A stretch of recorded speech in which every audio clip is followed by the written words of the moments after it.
काला साया।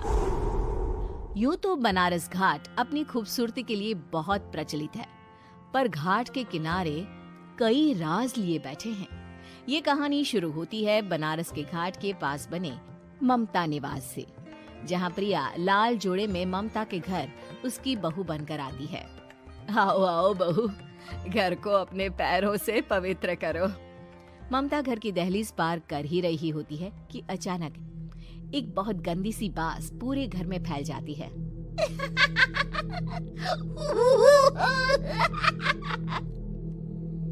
ये बदबू और ये आवाजें, ये कौन हंस रहा है माँ?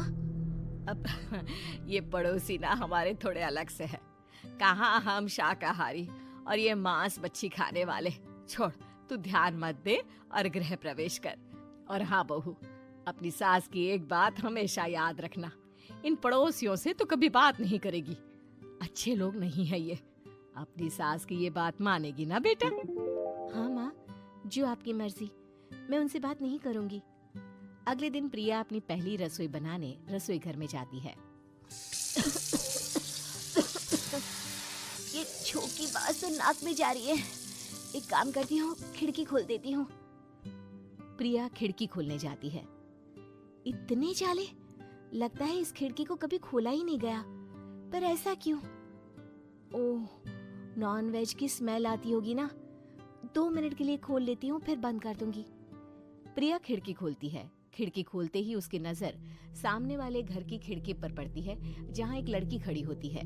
हाथों में मेहंदी, लाल रंग की साड़ी, बिल्कुल सजी धजी, मानो प्रिया की तरह ही वो भी नई नवेली बहू हो। वो प्रिया को देखकर मुस्कुराती है। हे भगवान, माँ ने तो इनसे बात करने को मना किया था। प्रिया फौरन ही खिड़की बंद कर देती है और तवे पर चढ़े रोटी की ओर देखने लगती है, पर वहाँ रोटी न होकर मछली पड़ी होती है। ये क्या? पहली ही रसोई में इतनी बड़ी गलती। हे भगवान, अब मैं क्या करूं? प्रिया बहुत डर जाती है और फौरन रसोई की सफाई करने और फिर सभी के लिए खाना बनाने लग जाती है। जब वो सबको खाना परोसती है, सब तो ठीक है, मैं बेकार में चिंता कर रही थी। हे भगवान, ऐसे ही बस अपनी कृपा बनाए रखना। रात के वक्त जब सब सो रहे होते हैं, तब प्रिया को पायल की आवाज सुनाई देती है, जिससे उसकी आंख खुल जाती है। ये पायल की आवाज कहाँ से आ रही है? प्रिया उठकर उस आवाज के पीछे छत की सीढ़ियों तक जाती है। तभी उसे बच्चे के रोने की आवाज आती है। प्रिया छत पर जाती है तो क्या देखती है? वही लाल साड़ी वाली लड़की अपनी गोद में एक नवजात बच्चे को घुमा घुमा कर सुला रही है। तभी प्रिया की नजर उसके पेट पर पड़ती है। ओह गॉड, ये तो प्रेग्नेंट भी है। सुनिए, बच्चा सो नहीं रहा है क्या? मैं कुछ मदद करूं? नहीं नहीं, आपके घर वालों को अच्छा नहीं लगेगा, मैं संभाल लूंगी। स्नेहा की गोद से बच्चा हाथ मारकर प्रिया की गोद में आने को छटपटाने लगता है। दोनों घर अगल बगल में बने होने के कारण प्रिया उस बच्चे को गोद में ले लेती है। प्रिया के पास आते ही वो सो जाता है। बच्चे का वो स्पर्श रात भर प्रिया भूल नहीं पाती और अगली सुबह वो छत पर कपड़े सुखा रही होती है।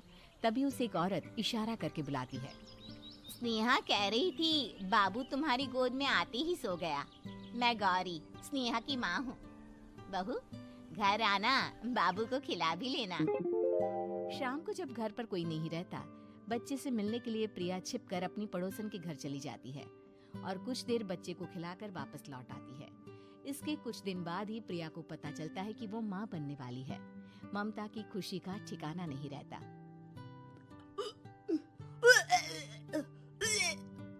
माँ जी, पता नहीं क्यों उल्टी आ रही है।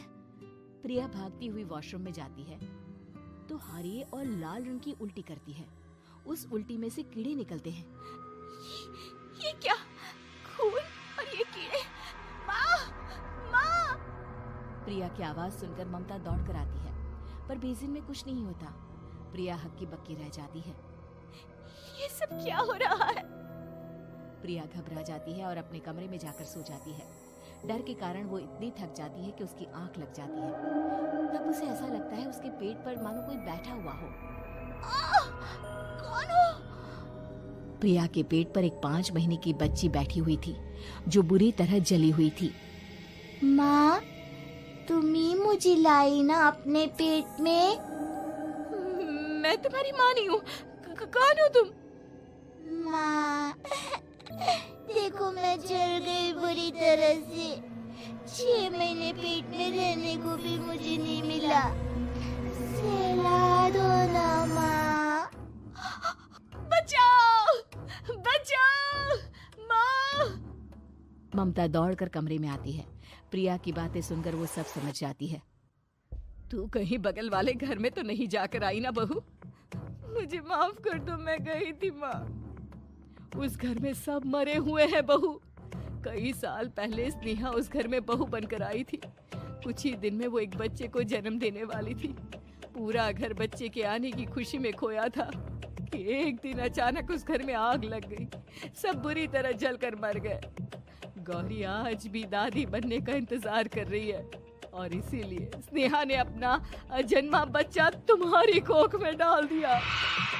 ममता ये कह रही होती है कि पीछे से उसके पैरों को एक बच्चा पकड़ लेता है। दादी, दादी। माँ, स्नेहा की गोद में यही बच्चा था। ये बच्चा कौन है फिर? तेरी मौत है। तेरी भी दादी। जिस जिसका ममता को डर था वही हो गया। ममता निवास के ऊपर मौत ने चादर बिछा दी थी। प्रिया का पेट ऐसे बढ़ जाता है मानो 9 महीने का हो। 2 हाथ उसके पेट से बाहर निकलते हैं। बहू, संतोष को फोन कर, किसी पंडित जी को बुला बहू। प्रिया का पति भागता हुआ घर आता है। ये तो होना ही था माँ। तेरा पाप तेरे सामने आ गया तो तू सह नहीं पा रही है। स्नेहा घर में आग लगी नहीं थी, माँ ने लगाई थी, प्रॉपर्टी की लालच में। और वो बच्चा मेरी पहली पत्नी का बच्चा है, मेरा बेटा, जो कि उस आग की चपेट का शिकार हो गया था। मैंने तुमसे ये सब माँ के कहने पर छुपाया था। मुझे माफ कर दो प्रिया। तुम अगर चाहो तो यहाँ से जा सकती हो। मैं तुम्हें किसी भी बंधन में रखना नहीं चाहता। मेरी शादी हुई है आपसे, मैं आपको छोड़ नहीं सकती, पर उससे पहले हमें स्नेहा, उसकी माँ और बच्चे की आत्मा की शांति करवानी होगी। संतोष और ममता गौरी के घर जाते हैं। अंदर सब कुछ जला हुआ होता है। जमीन पर जली हुई लाशें बिखरी हुई थी। ममता रो रो कर अपने करने की माफी गौरी से मांगती है। प्रिया स्नेहा के घर वालों का अंतिम संस्कार करवा देती है और ममता निवास फिर से आत्माओं के साए से मुक्त हो जाता है।